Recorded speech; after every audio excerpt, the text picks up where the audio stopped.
Hello everyone, इस video में हम क्लास 9th NCERT का मैथ का चैप्टर नंबर 1 के प्रश्न तो प्रश्नावली 1.1 का क्वेश्चन नंबर 4 है।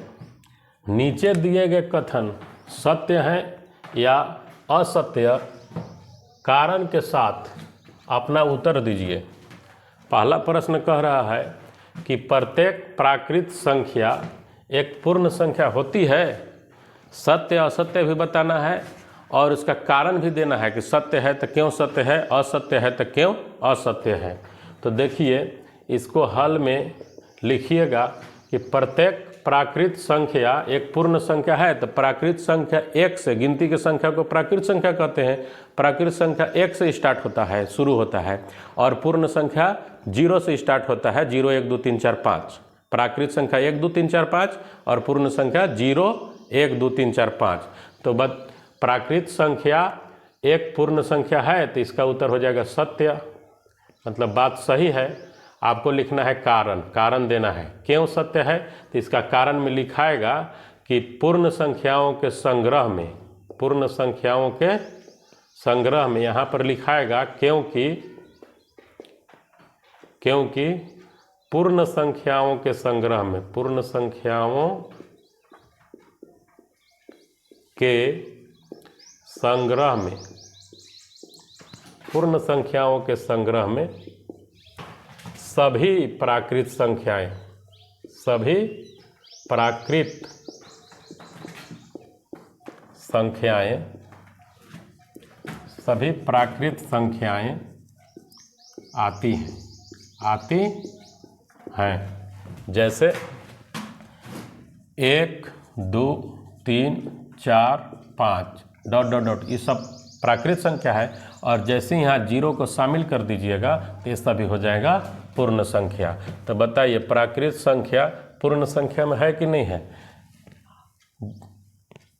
पूर्ण संख्या ये हो गया आपका प्राकृत संख्या 1 2 3 4 5, और 0 से लिखिएगा 1 2 3 4 5 ...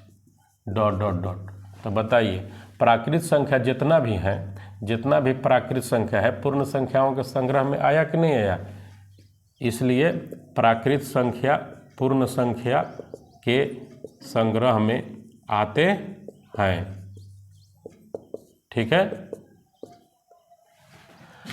दूसरा प्रश्न कह रहा है, दूसरा प्रश्न, प्रत्येक पूर्णांक एक पूर्ण संख्या होती है। प्रत्येक पूर्णांक जो है पूर्ण संख्या होती है।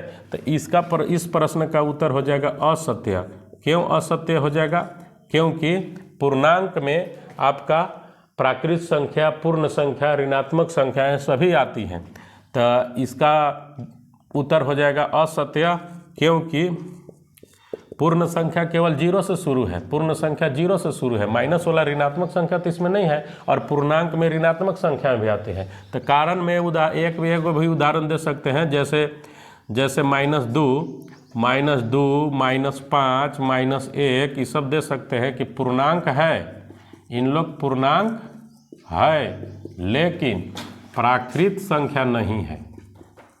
अरे सॉरी, पूर्ण संख्या नहीं है, पूर्ण संख्या नहीं है।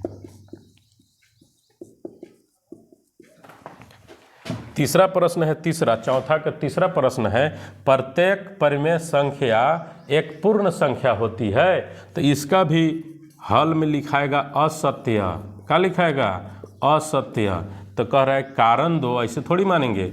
तो कारण दीजिएगा तो कहिएगा कि 2/3 चाहे 2/5, कुछ भी उदाहरण ले लो, 2/3, 1/2 ... इत्यादि परिमेय संख्या है। परिमेय संख्या है क्योंकि P/Q के रूप में है, जहाँ P और Q पूर्णांक है, आंसर पूर्णांक है, और हर Q ≠ 0 है।